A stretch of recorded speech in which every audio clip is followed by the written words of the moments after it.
কৃষ্ণ। সকলকে দণ্ডবত প্রণাম। আসুন শ্রী গুরুদেব ও শ্রীল প্রভুপাদের কৃপায় আমরা কৃষ্ণ কথা আসব। তো যেটা আমাদের আলোচনা চলছিল যে শ্রীমদ্ ভগবত গীতা মানব সমাজকে প্রগতিশীল করে। আজ নবম পর্ব।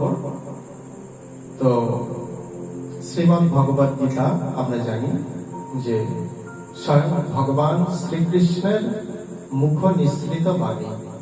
ভগবান আর তার বাণী অভিন্ন, কখনোই পৃথক নয়। তো সেই ভগবান যেহেতু মঙ্গলময়, তাই তার সমস্ত বাণীও মঙ্গলময় হবে, এটাই স্বাভাবিক। চিনি দিয়ে আপনি যাই রন্ধন করুন না কেন, সেটা মিষ্টি হবে। কেন? কারণ চিনি স্বয়ং মিষ্টি, তাই তো? ঠিক সেরকম ভগবান স্বয়ং মঙ্গলময়, তাই তার বাণীও মঙ্গলময়।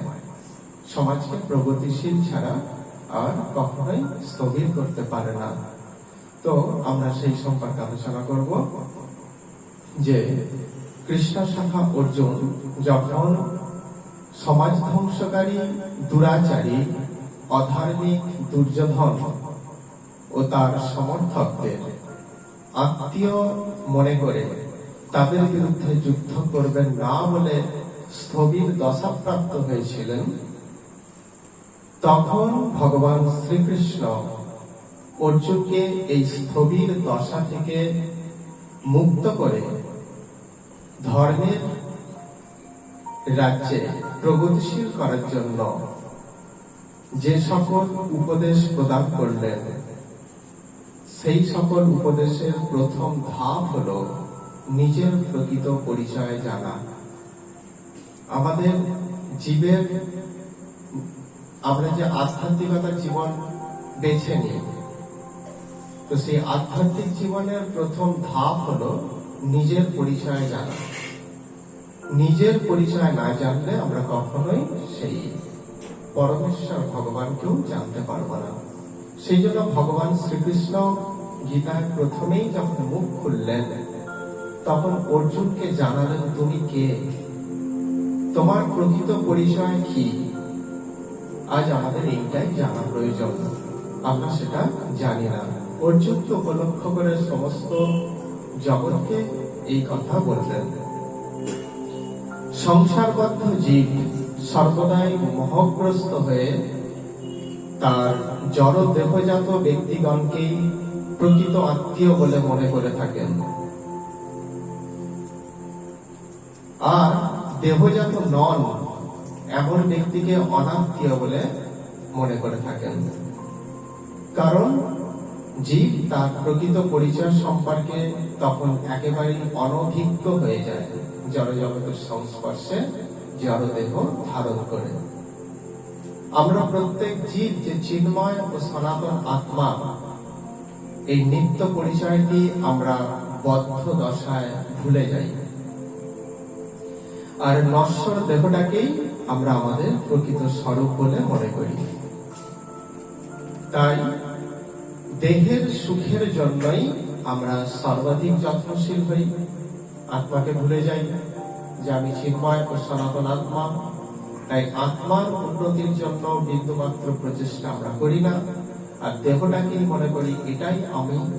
তাই দেহের সুখের জন্য আমরা প্রচুর সংগ্রাম করি, পরিশ্রম করি, কিন্তু না, এই জড়দেহের প্রতি আমরা যতই যত্নশীল হই না কেন, জড়দেহকে নির্দিষ্ট মেয়াদের থেকে একদিন পরিমাণ সময়ও টিকিয়ে রাখতে পারবো না। পারবো কি আমরা?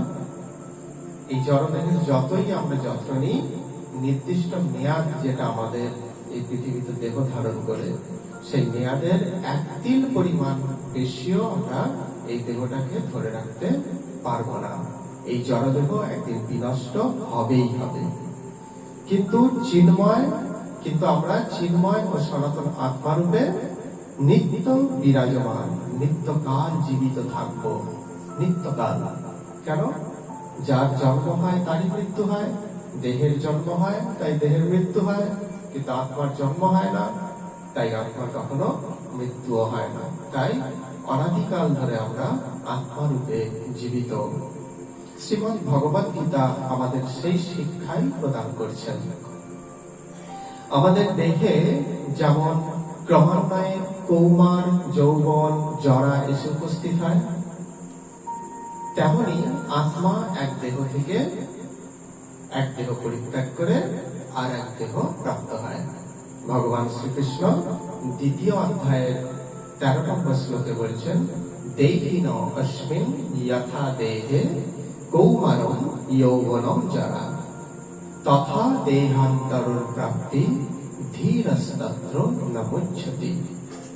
ভগবান শ্রীকৃষ্ণ বলছেন এই কথাই, যে দেহি যেমন, আমাদের দেহটা যেমন কুমার, যৌবন, জরা এরকম স্টেপ বাই স্টেপ অগ্রসর হয়, ঠিক সেরকমই আত্মা এক দেহ যখন অকেজ হয়ে যায়, দুর্বল হয়ে যায়, তার মেয়াদ শেষ হয়ে যায়, নষ্ট হয়ে যাওয়ার টাইম হয়, তখন সেই দেহ পরিত্যাগ করে একটা নতুন দেহ ধারণ করে। এবার কি দেহ ধারণ করব সেটা শিওর হই আমরা কেউ, কারণ কি সেটা নির্ভর করে আমাদের কর্মের উপর নির্ভর করে। তো সেটাই ভগবান বলছেন যে দেহ বিনষ্ট হলেও আত্মাকে কেউ বিনষ্ট করতে পারে না, কারণ আত্মা হলো বিভু চৈতন্য শক্তির অংশ, কণা শক্তি।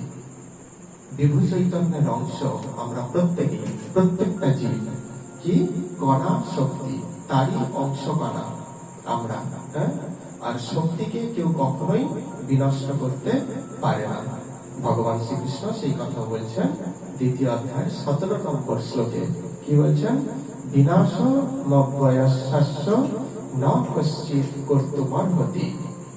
অর্থাৎ এই অবিনাশী আত্মাকে কেউ বিনষ্ট করতে পারে না, কারো ক্ষমতা নেই। আধুনিক বিজ্ঞান সেই একই কথা বলছে, তাই তো? শক্তির নিত্যতা সূত্র সেখানে কি বলছে? শক্তিকে কখনো সৃষ্টি বা ধ্বংস করা যায় না। আধুনিক বিজ্ঞান বলছে কেবল এক শক্তি আর এক শক্তিতে রূপান্তরিত হয় মাত্র, কিন্তু শক্তিকে ধ্বংস করা যায় না, কারণ শক্তির সৃষ্টি হয়নি, তাই তার ধ্বংস হবে না। তার আধুনিক বিজ্ঞানের ভাষা আর শ্রীমদ্ ভগবত গীতার ভাষা কতটা বিজ্ঞান সম্মত সেটাই আমরা উপলব্ধি করতে পারি এখান থেকে। তো সেটাই, এটাকেই বলছে শক্তির নিত্যতা সূত্র। আর গীতায় ভগবান শ্রীকৃষ্ণ বলছেন ন জায়তে ম্রিয়তে বা কদাচিৎ। ওখানে কি বলছে আধুনিক বিজ্ঞান? শক্তিকে কখনো সৃষ্টি বা ধ্বংস করা যায় না। সৃষ্টি মানে জন্ম, ধ্বংস মানে মৃত্যু। ঠিক সেরকম ভগবান বলছেন ন জায়তে ম্রিয়তে বা কদাচিৎ নায়ম ভূত্বা ভবিতা বা ন ভূয়াঃ অজো নিত্যঃ শাশ্বত অয়ং পুরাণো না হন্যতে হন্যমানে শরীরে। দ্বিতীয় অধ্যায়ের 20 নম্বর শ্লোকে কি না, আত্মার কখনো জন্ম বা মৃত্যু হয় না। এই আত্মা জন্মরহিত, নিত্য, শাশ্বত ও প্রাচীন। শরীর নষ্ট হলেও আত্মা কখনো নষ্ট হয় না, এটা ভগবান শ্রীকৃষ্ণ গীতায় বলছেন। কিন্তু আমরা তো দেখি যে প্রতিদিন কত জীব জন্মগ্রহণ করছে, আবার মারাও যাচ্ছে। এটা আমরা দর্শন করছি, দেখছি। সেই সম্পর্কেও কিন্তু আমাদের বলে দিচ্ছেন কি না, মৃত্যুর সংজ্ঞা কি, মৃত্যু বলতে কি বোঝায়। কি বলছেন? বাসাংসি জীর্ণানি যথা বিহায় নবানি গৃহ্ণাতি নরপুরাণি তথা শরীরানি বিহায় জীর্ণান্নানি সংয়াতি নবানি দেহি। শ্লোকটা খুব সুন্দর। দ্বিতীয় অধ্যায়ের 22 নম্বর শ্লোকে বলেছেন এই কথা, ঠিক আছে? কি বলছে? মৃত্যুর সংজ্ঞা কি না, বাসাংসি জীর্ণানি যথা বিহায়। আমরা যখন মানুষ যেমন পুরানো বস্ত্র পরিত্যাগ করে কি করে, নতুন বস্ত্র পরিধান করে, ঠিক সেই রকম দেহি এক শরীর পরিত্যাগ করে আর এক নতুন শরীর প্রাপ্ত হয়। সেই কথাই খুব সুন্দরভাবে এখানে শ্রীমদ্ ভগবত গীতায় ভগবান শ্রীকৃষ্ণ আমাদেরকে বলে দিচ্ছেন। এই আত্মা কিরকম, কি বলছেন ভগবান? নৈনম চিন্তন্তি শাস্ত্রাণি নৈনম দহতি পাবকঃ ন চৈনম ক্লেদয়ং তাতো ন শশয়তি ন মারুত। অর্থাৎ এর মানে কি? নৈনম চিন্তন্তি শাস্ত্রাণি, শাস্ত্র মানে অস্ত্রের দ্বারা একে কখনো কাটা যায় না, তাই তো? আর কি নৈনম দহতি পাবক, এটা এই আত্মাকে দহন করা যায় না, অর্থাৎ দগ্ধ করা যায় না বা পোড়ানো যায় না। কিসে? আগুনে। ন চৈনম ক্লেদয়ং তাপ, জল সিক্ত করতে পারে না, জল দ্বারা একে ভেজানো যায় না। এবং ন শশয়তি মারুত, অর্থাৎ একে বাতাসের দ্বারা শুকনো করাও যায় না। আত্মা এমনই একটা বস্তু। আর কি বলছেন? অচ্ছেদ্য অয়ং অদাহ্য অয়ং অক্লেদ্য অশস্য এব চ নিত্য সর্বগত স্থান রচন অয়ং সনাতন। কেন? তার কারণ এই আত্মা অচ্ছেদ্য, অদাহ্য, অক্লেদ্য, অশস্য এবং নিত্য, সর্বব্যাপী, অচল, স্থির ও সনাতন। এই আত্মা তাহলে কতটা গুরুত্বপূর্ণ, কতটা শক্তি এর মধ্যে আছে সেটা ভগবান বলে দিচ্ছেন। কেন না আগুন, জল এগুলো তো সব তো জড়জগতে। যেমন জল আর তেল আলাদা উপাদানে তৈরি বলে দুটো একসঙ্গে মেশে না, তাই তো? ঠিক সেরকম চিৎ জগতের বস্তু হচ্ছে আত্মা, আর এই বাতাস, আগুন বা এই যে জিনিসগুলো, এগুলো হচ্ছে সব জড় জগতের বস্তু। তাই জড় জগতের বস্তু কখনো চিৎ জগতের বস্তুর ওপর প্রভাব বিস্তার করতে পারে না, সেই কথা বলছে। কিন্তু বর্তমান সমাজে আমরা মায়াবদ্ধ মোহগ্রস্ত জীব, জানি না যে আমরা চিন্ময় ও সনাতন আত্মা। আমাদের পরিচয়টা আমরা জানি না। আমরা প্রকৃত শিক্ষার অভাবে মনে করতে থাকি যে আমার এই জড় দেহটাই হলাম আমি, এটাই আমরা মনে করছি। তাই জড় দেহটিকে সর্বোচ্চ সুখ প্রদান করার জন্য আমরা আজ অনাচারে রত, অবিচারে রত। কেন না যেন তেন প্রকারে এই অনিত্য দেহটাকে সুখ দিতেই হবে, এটাই আমাদের একমাত্র লক্ষ্য থাকে। আজ আমাদের এমন মনোভাব, তাই সমাজ আজ যতই ভোগবাদের দিকে অগ্রসর হচ্ছে ততই সমাজ অশান্ত আর অস্থির হয়ে উঠছে। জড় দেহটাকে ভোগ করতে হবে, এই দেহটাকে আনন্দ দিতে হবে, সুখ প্রদান করতে হবে। কারণ আমি হলাম দেহ, আত্মা ফাত্মা বলে কিছু হয় না, নেই, এটাই আমরা মনে করি। সেই জন্য কি করি? সবাই জানি, আস্তিক নাস্তিক সকলেই জানে দেহটা আমরা একদিন মৃত্যু হবে, তাই তো? তাই মৃত্যুর আগের মুহূর্ত পর্যন্ত এই দেহটাকে ভোগ করে নিতে চাই। হ্যাঁ, আমরা জানি না যে আমরা চিন্ময় ও সনাতন আত্মা, সেই কথাই বলছেন। কিন্তু গীতার এই আত্মতত্ত্ব জ্ঞান যখন আমরা উপলব্ধি করতে পারবো, তখন আমরা অবশ্যই বুঝতে পারবো যে দেহ বিনষ্ট হলেও এই জন্মের কর্ম অনুসারে আমরা আবার একটা নতুন জীবন লাভ করব। গীতা আমাদের সেই শিক্ষা দিয়ে দিচ্ছেন, নতুন জন্ম পাব, তাই তো? আর সেই নতুন জীবনের ভালো মন্দ নির্ভর করে এই জীবনের কর্মের উপর। আমরা এগুলো দেখতেই পাই।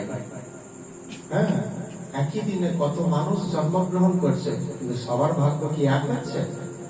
সব থেকে বড় কথা, আমাদের সংবিধান আমাদের দেশকে কি বলেছে? সাম্যবাদ, সাম্যবাদী, ঠিক আছে? সমতা, সকলেই সমান, রাষ্ট্রের ক্ষমতা, রাষ্ট্রের সম্পদ সকলেই নাকি সমান ভাবে ভোগ করবে, রাষ্ট্রকে অধিকার দিয়েছে। তাহলে কি সমাজের ধনী দরিদ্র নেই?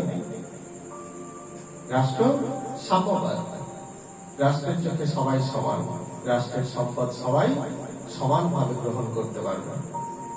আজ বড় বড় কি বলবো দার্শনিকগণ যতই চিন্তা করুক না কেন, চিন্তাবিদ হন না কেন, তো তাদের ক্ষমতা নেই এই কর্মকে অস্বীকার করা।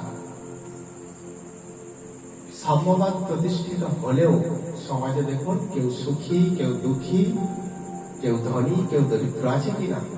কারো ক্ষমতা আছে, কোন সরকারের ক্ষমতা আছে এটাকে রোধ করা? সমাজে থাকবেই। কেন থাকবে? কেন থাকবে? কারণ আমাদের কর্ম আমাদেরকে ধনী করে, দরিদ্র করে, সুখী করে, দুঃখী করে, এই সকল বস্তু। তো আমরা সেই পরবর্তী জীবনের কথা না ভেবে আত্মার অস্তিত্বকে অস্বীকার করে আমরা কি করি? আমরা দেহের জন্য সর্বোচ্চ প্রয়াস করি, দেহ সুখের জন্য। সেই জন্য আমরা এইরকম জন্মগুলো আমরা লাভ করি। সেটাই গীতা এখানে বলছেন যে আমরা যে নতুন জীবনের আমরা যে নতুন জীবন প্রাপ্ত হই, সেই জীবনের ভালো মন্দ নির্ভর করে এই জীবনের কর্মের উপর। এই জীবনে যেরকম কর্ম করব তার উপর নির্ভর করবে আমাদের পরবর্তী জীবনের সুখ, শান্তি ইত্যাদি। তখন আমরা অবশ্যই সংযত জীবন যাপন করতে শিখব।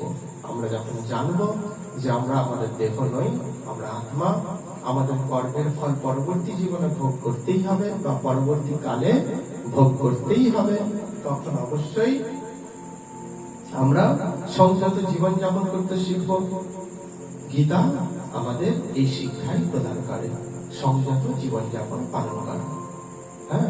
প্রকৃতপক্ষে আমরা আমাদের প্রকৃত পরিচয় সম্পর্কে অজ্ঞ থাকার কারণেই এত দুঃখ কষ্ট পাই।